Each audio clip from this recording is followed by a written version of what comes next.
Scholarship নিয়েছে 80 82 83 সালে। আপনি কি বিএ পাস করছিলেন? ও তো স্কলারশিপ নিয়েছে। আপনি আমি বিয়ে বিটি পাস। বিএ বিটি বিটি। নাইলে হাই স্কুলে চাকরি করেন না। আমার যখন বিয়ে হয়েছে তখন আপনি 8 পাস। আমি বাংলা বাজার স্কুলে মা বাবা মিটে ডাক্তার কইছি না, এইটাই থেকে নাইনে উঠছে। তখনই বিয়ে হয়েছে। তখন বাবা বললো আমি এত ছোট মেয়ে বিয়ে দেব না। তখন মা বললো কি যে ছেলে যখন ভালো দিয়ে দাও। উনি তো ডাক্তার কলকাতাতে পড়িয়েছিল এলিমেন্ট ডাক্তার। তখন তো এমবিবিএস উপাধি দেয়। ওই যে উনারে না এইটাই থেকে আমি 9-এ বুঝি 2 মাস ক্লাস করছিলাম। পরে ওনারা মেয়ে হলাইলো 64 তখন ওনারা বলে এখানে মেডিকেলে মাঝে মাঝে একটু একই আসছিল হিন্দু নার্স। তখন তো নার্সের লোকের যায় না, তখন অসম্মান। তো হয়ে গেল আমি তার কাছে গেলাম যে আমার ছেলে তো 2.5 বছর, ছেলে তো আমার মানুষ করতে দেব। আপনি যদি নার্সিংয়ে ভর্তি হন আইজ আমি ভর্তি করব। আমাকে বাবার কাছে শুনে আসি, আমার বাবা আছে তখন। বাবাই কইল না আমার সয় সম্পত্তি আছে, আমি তো পেনশন পাইনি, তো উঠে চাকরি করছে। এই তুমি যদি নার্সে যাও তাইলে তোমার এই ছেলের ওই বাপের নামও ডুবে যাইব, তোমার নাকি কইব যে নার্সের ছেলে ইয়ে দেয় কাম নাই। তখন তো নার্সের লোক যায় না, নিন্দা করে। ওখান নার্সে ভর্তি হন শরীরে ডক্টর কান কইলা যায়। আমার ঠাম্মারও চাকরি ছিল এই যে পরিবার পরিকল্পনা মন্ত্রণালয়ে। যখন এটা প্রথম আইছে বাংলাদেশে তখন 16 টাকা বেতন, 11 টাকা বেতন। তখন তো 16 টাকা বেতন হইলে কি, তখন তো 100 টাকা বলি শোনা। তখন তো দাম কয় যে বাড়ির বউ গিয়ে চাকরি করবো দরকার নাই। না না আমার পরে আমি জানি মোটামুটি আমার ছেলে তো বিলিয়ন ছাত্র।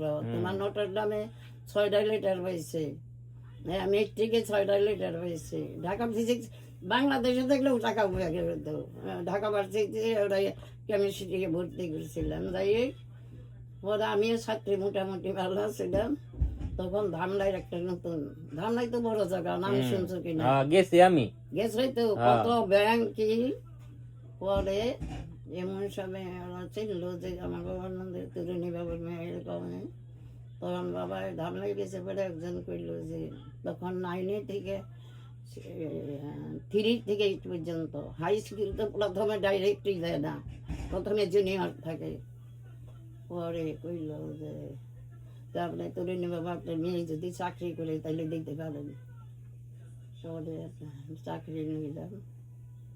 নেওয়ার পরে আমি কি করবো তোমার কাছে, 9 পাশে চাকরি। আমার 17 বছরে বিয়ে হয়েছে, 20 বছরে হয়েছে। আমি 6 মাস মাথায় চাই দিনে আমি এইরকম কাপড় পরেছি। জহুর ইসলাম ধনী নাম শুনছো? হ্যাঁ, কিশোরগঞ্জের। জহুর ইসলামের বাড়ি সে কিশোরগঞ্জ, তার শ্বশুর বাড়ি সিলেট। তার মাসি শাশুড়ি হেড মিস্ট্রেস, বুঝছো? আইজের কথা জানো? ওই যে আফতাবনগর আছে না ঢাকায়, হ্যাঁ ওইটাই তো ওনাদের। এই 60 ভুলে তো আইজের কথা তো না।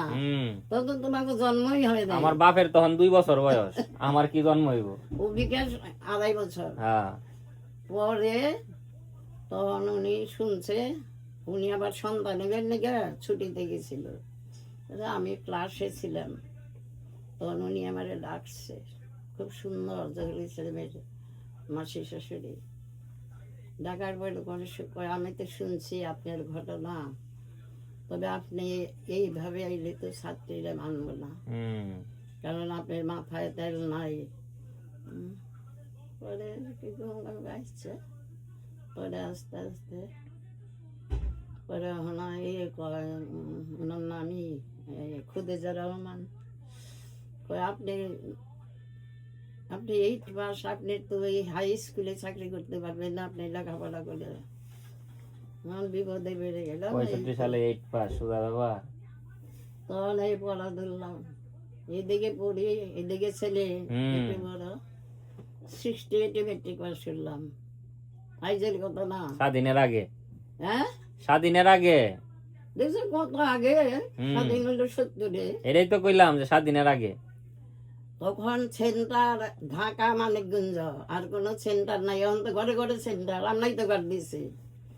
তখন আমরা যখন মেট্রিক পাস করলাম, তখন 23% পাস দেয়, আর এখন তো 190 ঠিক চিহ্ন। হ্যাঁ। আমরাই তো ঘর দিছি।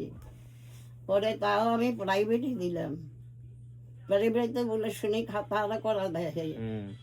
পরে ঠাকুরের ইচ্ছা, তোমার স্কুলে থেকে আইছি, খাতা দেখা হন নাকি শীতের দিনে তোমার এই শীত করে দেখাইলে আপনি অন্যখানে থিছি। পরে ভগবানের ইচ্ছা আমি একটা সেন্টার মানিকগঞ্জ, বাবা হে মিষ্টিটা মনে হয় ভাগ হয়ে আহে। পরে আমি 68-এ মেট্রিক পাস করলাম, সেকেন্ড ডিভিশন হইলে। হুম। তারপরে আইএ পাস করলাম। আইএ পাস করার পরে সেটি বিশেষ করে, আপনি যখন এত কষ্ট করলেন বে, আমাকে আমরা তো আপা কইছি, হুম। মুসলমান তো, আবার আমাদের দিদিমণি গেছে সবাই। আমি কই কি, বড় আপা আমি আর পারি না, আমার নিজে করতে হয়, ছেলেরই বলাইতে হয়, আমি আর পারি না। তো আপনি না পারে তো আপনি চাকরি থাকবো না, এই কী করুন। পরে আমার পাশে হার্ডিন হাই স্কুল, নাম শুনছো কিনা, ইংরেজরা করে গেছিল, ভালো স্কুল। সেই স্কুলে থেকে 217 জনের মধ্যে 3টা ছেলে ফার্স্ট ডিভিশনে। তখন তো ফার্স্ট ডিভিশন সোনার হরিণ, হুম। বিকাশ, আমি এক ডাক্তার আছে উঠছি আর আলমগীর। তখন এইখানে একজন বিএসসি মুসলমান, উনি আবার আমার যে মেট্রিক দিলাম না, ওনার কাছে অঙ্ক করছি। তার কাছে গেলাম, আমার পাশে গেলাম, ভালোবাসতে খুব। আমি কই যে নাম যে, আমি বিএসসি সাহেব, আমার তো ডিগ্রি পাস করা না, আমার তো চাকরির দরকার না, চাকরি আছে, আমি কি সহজ হইলে আমি ডিগ্রিটা পাস করবে পারলাম। আপনি বাংলা নেন, আমি বাংলা তো অনেক পড়ান লাগবো। পরে আমার জীবনটা তো ইতিহাস। হুম। পরে কই শ্রীবিয়াত নাম আমি বেশি ওই যে আপনাকে কি বকেট বাজার মতো, ও আমি বুঝি না। কই বলে আপনি বুঝন না বলা, কই ওর থাকবো, এই ওর দেবেন। এই যে পরে তোমার ঢাকা কলেজের সামনেই তো টিচার্স ট্রেনিং সেন্টার। এই টিচার ট্রেনিং কলেজ। তখন আমি হইলো এই মানিকগঞ্জ আছে না, মানিকগঞ্জ আমার এক আত্মীয় ছিল দেবেন্দ্র বাবু, সেখানে আমি লাগাইছেন। না, সেখানে আমি ভর্তি হয়ে রইলাম। সে তো আমার আত্মীয়, হুম। কইছে আপনি মাঝে মাঝে এসেন। ওই প্রাইভেটে তখন কঠিন। পরে যাই এমন সময় দেখে যে বিএডে সার্কুলার দিছে। না, বিএডে দিচ্ছে, কাগজ দিচ্ছে। হুম। তখন আমার বিএডে কাগজ দিচ্ছে, এখন ধরো আমি তো ডিগ্রি পাস না। পরে 1 বছর গেছে, পরে আমি ভর্তি হলাম। ওটা কত সালে? এটা ধরো কত, 68-এ মেট্রিক পাস করলাম, 70 পাস করলাম। তারপরে ওরে হিট বিশ্ব না, নোয়াখালীরা ছিল, 19 গেল গা, জহুরি ছিল এই শাশুড়ি গেল গা, আবার নোয়াখালী রইল। উনি বলো তার এক ছেলে আছিল, মেজর মেয়েরা লইল, মেজরাই ছিল আমার বাসায় অল্প বয়স। পরে ওনার বাড়ি কাপ্তিয়া ছিল, বাংলাদেশে তো সবই, ওই ঢাকা কলেজে, এই কি জানি ওর নাম, বিএড কলেজে, নিউ মার্কেট তো জানি আমি, টিচার্স ট্রেনিং সেন্টার। পরে তোমার কইল যে উনি তো ডিগ্রি পাস করবো, কারণ উনি মেধা আছে, উনি তবে 1 বছর গেছে গা, আপনি ওনারে ভর্তি করে রাখেন। ওরে বুঝছো তো, আমি তো ডিগ্রি পাস করলাম, কোনো ডিভিশন নাই, পাস করলাম, আমার তো চাকরি আছে। পরে বিএডে পাস করলাম। তখন ডিগ্রি পাসের পরে এই বিএডে ট্রেনিং তো 1 বছর, ইন্সপেক্টর আইছে না, তারা সার্টিফিকেট দেখছে, দেখে কয় কি উনি একসঙ্গে কি কইরা, বুঝো নাই, ডিগ্রিও পাস করলো আবার বিএডে পাস করলো। মানে হেড মিস্ট্রেস করলো যে উনি তো প্রাইভেটে, অসুবিধা নাই। তো উনি কি করলো, উনি আমার এই বিএডের সার্টিফিকেটটা নিয়ে নিল ইন্সপেক্টর, বুঝছো? নেওয়ার পরে পরে শুনে কয় কোনো চিন্তা করেন না, আগে তো মনে থাকে না, উনি নিচে আমি যাই দিয়ে আহম, পরে যাই নিয়ে এলো। পরে চাকরি করছেন কত সাল পর্যন্ত? রিটায়ার্ড? চাকরি তো ধরো আমি 65 আর বাবাই মরছে পরেই ঢুকছে। না না, কত সালে রিটায়ার্ড করছেন? 1400 জনে, মানে 14 সালে? 2014 জনে।